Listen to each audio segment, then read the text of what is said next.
যুবসাথী প্রকল্পের আবেদন জমা দিতে এসে অসুস্থ হয়ে পড়লেন এক যুবতী। ঘটনাটি ঘটেছে দক্ষিণ দিনাজপুর জেলার কুশমন্ডি ব্লকের কৃষক বাজার এলাকায়। সূত্রের খবর, এদিন সকাল থেকেই বহু যুবক যুবতী লাইনে দাঁড়িয়েছিলেন। সেই সময় ভেটাহার গ্রামের 21 বছরের শামিমা আক্তার দীর্ঘক্ষণ লাইনে দাঁড়িয়ে মাথা ঘোরা এবং শারীরিক অসুস্থতায় আক্রান্ত হন।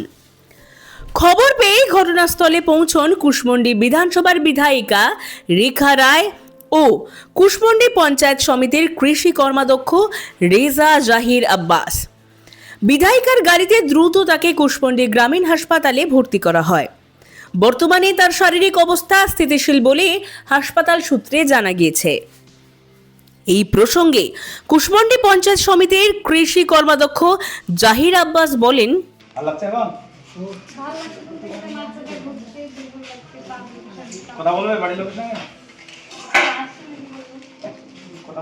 নিজস্ব প্রতিবেদন, জনতার কণ্ঠ।